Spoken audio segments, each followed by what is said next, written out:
Friends, বনমালী gardening এবং কুকিংয়ের নতুন একটা ভিডিওতে সকলকে স্বাগত। আমি আজ কয়েকটি কই মাছ নিয়ে কই মাছের একটি ঢাকাই রান্না, সাবেকি রান্না, যেটা তেল কইও বলতে পারেন, সেটা দেখাবো। এর জন্য আমি নিয়ে নিয়েছি 6টি কই মাছ এবং তার সাথে আদা জিরে বাটা এবং কিছুটা সর্ষের তেল এবং কাঁচা লঙ্কা। মাছগুলোকে আমি ধুয়ে বেছে প্রথমে নুন, এর সাথে দিয়ে দেবো একটু হলুদ, আর দেবো একটু সর্ষের তেল,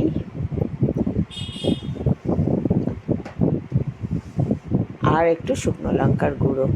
এই 4টি উপকরণ দিয়ে মাছগুলোকে খুব ভালো করে মেখে নেব। নুন, হলুদ, একটু কাঁচা তেল এবং শুকনো লঙ্কার গুঁড়ো। সুন্দরভাবে মাছগুলোকে আমি মেখে নেব। আমার চ্যানেলে যারা নতুন বন্ধু, তারা আমার চ্যানেলটিকে সাবস্ক্রাইব করে আমার গার্ডেনিং এবং কুকিং চ্যানেলটি পাশে থাকবেন। এবার আমি নিয়ে নিয়েছি 1 ইঞ্চি আদা এবং 2 চামচ মতো জিরে। এটা আমি বেটে নিয়েছি।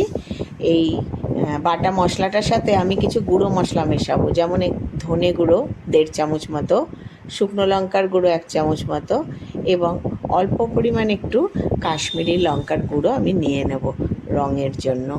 এবার সব উপকরণগুলো অল্প জল দিয়ে ভালো করে একটু গুলিয়ে নেব। এই মশলাটাই আমার এই রান্নায় লাগবে। আমি ভালো করে মশলাটা গুলিয়ে রেখে নিলাম। এইবার চলে আসবো আমি মেন রান্নায়। গ্যাসে কড়াই বসিয়ে সর্ষের তেল দিয়ে দিয়েছি এবং সর্ষের তেল হয়ে গেলে তাতে আমি দুটো করে মাছ ভেজে নেব।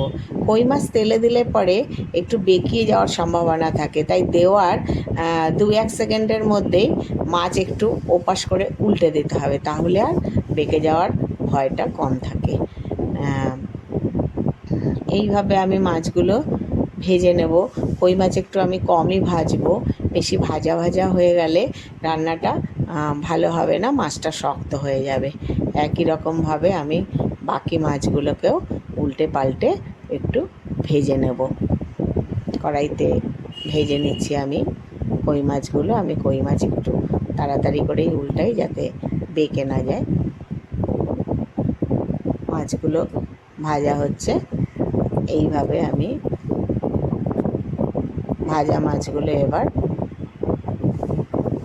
উল্টে দেবো এবং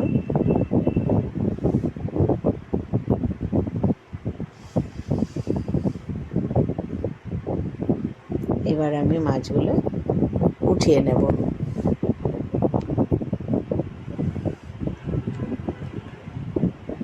বাংলাদেশের ঢাকা ডিস্ট্রিক্টের রান্না সাধারণত খুব ভালো হয় জানি। আমার মা ঢাকা জেলারই লোক ছিলেন এবং তার থেকেই আমার এই রান্না শেখা।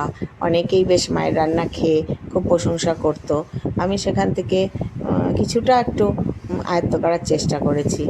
বাকি তেলের মধ্যে নিয়ে নিলাম কালো জিরে কিছুটা, আর 4-5টা কাঁচা লঙ্কা চিড়ে নিয়েছি এবং সেই মশলাটা যেটা আমি গুলিয়ে নিয়েছিলাম সেটা দিয়ে দিলাম। এবার ওই মশলা আর কাঁচা লঙ্কার সাথে একসাথে করে এটা হবে এবং বাটিটা ধুয়ে আমি একটুখানি জল দিয়ে দেবো, যাতে মশলাটা পুড়ে না যায়। মশলাটা এবার ভালো করে হতে দেব এবং তার সাথে কিছু বেসিক মশলা, যেমন আমি মাছে নুন মেখেছিলাম, কিন্তু এই মশলায় একটুখানি নুন দেবো আর অল্প একটু হলুদ দিয়ে নেড়ে নেব। মশলাটা প্রায় আমার হয়ে এসছে এবং তেল ছেড়ে দিয়েছে 4-5 থেকে, মানে মশলাটা হয়েই এসছে। এবার এর মধ্যে আমি আমার ভাজা মাছগুলো দিয়ে দেবো। ভাজা মাছগুলো দিয়ে মশলার সাথে ভালো করে এই ভাজা মাছগুলো মাখিয়ে নেব। এবার এই মাছের মধ্যে এবার আমি দিয়ে দেব 1 বাটি পরিমাণ জল, কারণ কই মাছ একটু শক্ত টাইপের হয়। একটু ভালো করে একটু সেদ্ধ না হলে মাছটা ভালো লাগে না খেতে।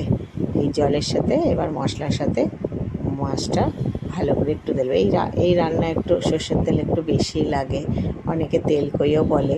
আবার পেঁয়াজ রসুন ছাড়া এই রকম কেবলমাত্র আদা জিরে ধনে লঙ্কা দিয়ে এত সুস্বাদু একটা রেসিপি বাড়িতে আপনারাও করে খাবেন, দেখবেন খুব খেতে ভালোই লাগে। মাছটা আমার প্রায় হয়ে এসছে, ফুটে উঠেছে ঝোল। এবার এরকম ঝোল ঝোল থাকবে না, এটাকে আমার আরেকটু মানে কমাতে হবে, কারণ মাছগুলোও সেদ্ধ হবে এবং মশলাটাও আরেকটু কমে তেল মতো উঠে আসবে। প্রায় হয়ে এসছে, এবার আমি নামিয়ে নেব। দারুণ স্বাদের এক কই মাছের সাবেকি রান্না, গরম ভাতের সঙ্গে এই মাছ দারুণ লাগবে খেতে। দেখুন কত সুন্দর হয়েছে।